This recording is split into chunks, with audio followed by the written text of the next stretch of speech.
Hey, what's up guys? Esquire Codex here. Hope you're doing good. I'm gonna play some Ballpoint Universe here. And this is a neat little game. It's pretty simple. What I'm playing here is the Infinite Sky, I think they call it, part, where basically it's just wave after wave and you kill the enemies. It's a sub part of the game. There is a campaign to it. The campaign though really is just shorter missions of the same idea where wave after wave comes at you on this side-scrolling screen. So there's not much to the game, but it's a fun game, pretty game. The guy, Ballpoint Universe, he drew all the stuff with a ballpoint pen. All the stuff you see in the background, the character figures, all drawn with a ballpoint pen. So I mean, impressive art style, impressive art feat. Fun game, worth playing a little bit. All right, so the book I last finished, Anonymous Soldiers.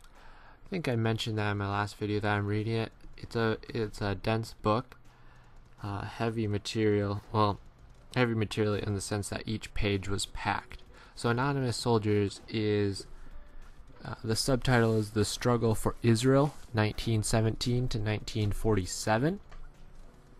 And it is by Bruce Hoffman. And basically in it he lays out how Israel became a nation in 1948. And he begins in 1917 around the time that Britain took over control of Palestine, which was just that region around Israel kind of. Before it was an actual state. And so history, and the point he kind of makes in it is how terrorism actually benefited those who were doing the terrorism and achieved their goals. It's how terrorism was a means to a goal and it was successful at that goal. That's basically what he's showing in this book, or that's what he sets out to show. And first, on just the characteristics of the book, I guess, it, like I was saying, it's a dense book. Like this Bruce Hoffman, he's no Hampton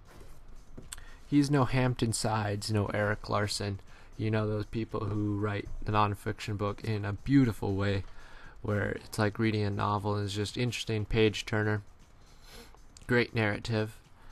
No, Bruce Hoffman, a fine writer in his own right, but he gives you the facts and he lays page after page after page of facts. And he has very much the essay like writing, the academic like writing. His paragraphs go like he transitions very much between paragraphs. Like many paragraphs, good majority of them end with a sentence, and the next paragraph picks up where that sentence, like each paragraph ends on a sort of cliffhanger sentence, and the next paragraph picks up that cliffhanger and tells you about it. Like you're told to do in writing essays, close out your paragraphs with a sentence that connects it to the opening sentence of your next paragraph. And the thing is, I love that. I mean, that's good writing in an essay, but it just, I don't know. I always find it odd in books. Bruce Hoffman's writing style reminded me a lot of John Meacham's, which I may have complained about when I read Art of Power by him, because it just felt too much like an extended essay that I was writing. Too formal, I guess. I wanted something a little more not so placid. Is that right? Not so normal. Books, I want to hear the author's voice, and essays are hard to hear a voice of the writer in because they're so formulaic. I want to hear the author's voice, and though, I preface that by saying I don't want to hear the author's voice so much that you can tell you're reading history through his lens. and you're not being given the facts. So I will credit Bruce Hoffman with that. I mean, I didn't feel like he was construing the facts in any way, like he was giving it straight. Which also, like, so that essay, like, writing of it, I mean, it was a slow read. Each page took a while because you had to digest the information. He would introduce new people pretty often, not till, especially in the first half of the book or so. The first half of the book covered about the first 20 years of that 1917 to the 47 period, and so there's a lot of people coming and going in the story of it, and it's hard to keep track of all that. So you really had to focus. Now the last half really dealt with about 1941 to 1947. It really focused in on that, and you grew to know the characters, so it wasn't so bad there. But I mean, really interesting read. I didn't know the history of how Israel was founded in such depth at all, and it's kind of crazy because, yeah, in those 1917 to about 1935, it was the Arabs who were the terrorists, in a sense, in that region of Palestine, and they were attacking the Jews. And there's the major Arab rebellion in around the late 30s. But then it's like the Jews started to retaliate, and they formed the Haganah, the Irgun, the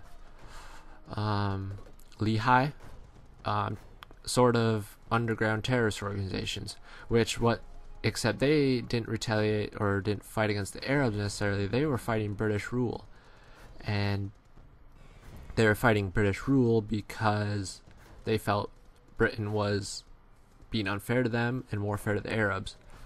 So they wanted to fight out against that and earn their own place. And it's kind of amazing that in the end it sort of worked. Like, they coerced Britain. Britain didn't know how to control the terrorists. They had their way in their bombings and everything. And so eventually they just handed it over to the United Nations and said, we're out of here. We can't control the Jews. So the Jewish terrorism in fact won out, and they won their state. He did end the book like really abruptly, like it was, and Israel was a state, done. I kind of wanted to see how things worked out, in the sense of like, how did the Jews and the Arabs fix their differences once Jews were in power, because that was a big thing, not having the Arabs in power. So I would like to study it more on that. Curious how they actually did end up resolving the difference, and it's no surprise there's still conflict there now, just because of how it was founded. You can see the Arabs will want that power back. Anyways, until next time, Esquire Codex out.